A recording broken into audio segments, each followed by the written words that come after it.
తెలంగాణ వచ్చిందో ఆ లక్ష్యము ఆ ఆశయము ఇప్పటి వరకు 12 సంవత్సరాలుగా అది సంపూర్ణం కాలే. తెలంగాణ వస్తే మెజార్టీ ప్రజలకు రాజకీయ అధికారం వస్తుందన్నారు. తెలంగాణ వస్తే కేజీ టు పీజీ ఉచిత విద్య వస్తుందన్నారు. తెలంగాణ వస్తే 2,50,000 ఉద్యోగాలు భర్తీ చేస్తున్నారు. తెలంగాణ వస్తే సబ్బండ కులాలకు రాజకీయ ప్రాతినిధ్యం దక్కుతుందని చెప్పారు. తెలంగాణ వస్తే అందరి ప్రజల ఆత్మగౌరవం పెరుగుతుంది అని చెప్పారు. మరి తెలంగాణ వచ్చి 12 ఏళ్ళు అయింది.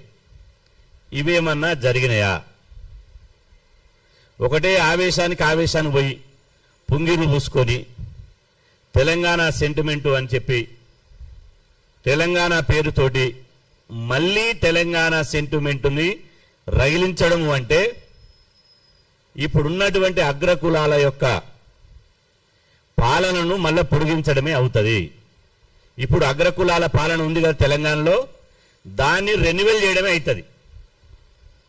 నేను సూటిగా ఒక ప్రశ్న అడుగుతున్నా. తెలంగాణ ఆంధ్ర అనేది 2 రాష్ట్రాలు కాదు ఇక్కడ సమస్య. ఆంధ్రలో అగ్రకులాల ప్రభుత్వాలే, తెలంగాణలో కూడా అగ్రకుల ప్రభుత్వాలే. ఈ 2 అగ్రకులాల ప్రభుత్వాలే. ఆంధ్రలో ఉన్నటువంటి బడుగులకు, తెలంగాణ ఉన్నటువంటి బడుగులకు ఒరిగింది ఏమీ లేదు. ముఖ్యంగా తెలంగాణ రాష్ట్రం వచ్చిన తర్వాత బీసీలకు ఒరిగింది ఏమీ లేదు. బల్ల గుద్దినట్టు చెప్తున్నాం. మాకేం అరమరికలు లేవు, మేము ఎవ్వరికి భయపడం. తెలంగాణ రాష్ట్రము ఎవరి కోసం వచ్చింది, దేనికోసం వచ్చింది? వచ్చిన తెలంగాణ ఎవరి చేతులకు వెళ్ళిపోయింది? తెలంగాణ రాష్ట్రం వల్ల మెజార్టీ పలైనటువంటి 60% ఉన్నటువంటి బీసీలకేమన్నా ఒక్క కించెత్తు ప్రయోజనం జరిగిందా? 12 మొన్ననే జూన్ 2న తెలంగాణ అవతరణ దినోత్సవం గ్రామ గ్రామాన బ్రహ్మాండంగా జరుపుకున్నాం. 12 సంవత్సరాల తెలంగాణలో ఒక బీసీ ముఖ్యమంత్రి అయ్యాడా? ఒక దళితుడు ముఖ్యమంత్రి అయ్యాడా? లేదా భవిష్యత్తులో అయితాడా? తెలంగాణ వస్తే దళితుని ముఖ్యమంత్రిని చేస్తానన్నారు, చేశారా? తెలంగాణ వస్తే దళితుని ముఖ్యమంత్రిని చేస్తామని చెప్పారు, చేసిర్రా? తెలంగాణ వస్తే బీసీని ముఖ్యమంత్రిని చేస్తామని చెప్పారు, చేసిర్రా?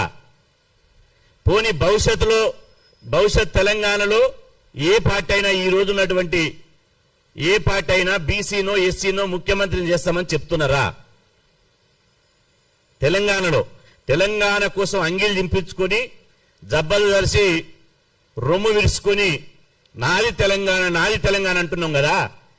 మరి ఈ తెలంగాణలో బీసీ ముఖ్యమంత్రిని ఇచ్చేటువంటి బాధ్యత ఎవరైనా తీసుకుంటారా? ఉమ్మడి ఆంధ్రప్రదేశ్ కంటే ఎక్కువగా తెలంగాణ రాష్ట్రం వచ్చిన తర్వాతనే బీసీలకు అన్యాయం జరుగుతుంది. ఇది ఆన్ రికార్డ్ చెప్తున్నా. ఉమ్మడి ఆంధ్రప్రదేశ్ లో కంటే ఎక్కువగా తెలంగాణ రాష్ట్రం వచ్చిన తర్వాతనే బీసీలకు అన్యాయం జరుగుతుంది. ఇది వాస్తవం, దయచేసి తెలుసుకోండి. ఈ తెలంగాణ సెంటిమెంటు, తెలంగాణ యొక్క నినాదం అగ్రకులాల పాలకులకే ఉపయోగపడుతుంది తప్ప ఇది బహుజనులకు ఎట్టి పరిస్థితుల్లో ఉపయోగపడడం లేదు. ఇది అర్థం చేసుకోవాలి. ఇవాళ నేను అంటున్నా, తెలంగాణ రాష్ట్రం రాకముందు ఉమ్మడి ఆంధ్రప్రదేశ్లో తెలంగాణ నుంచి బీసీలు 24 మంది ఎమ్మెల్యేలు ఉండేవాళ్ళు. తెలంగాణ వచ్చిన తర్వాత 19 మంది అయ్యారు. అంటే ఉమ్మడి ఆంధ్రప్రదేశ్ కంటే తెలంగాణ వచ్చినాక ఎమ్మెల్యేల దగ్గర కదా.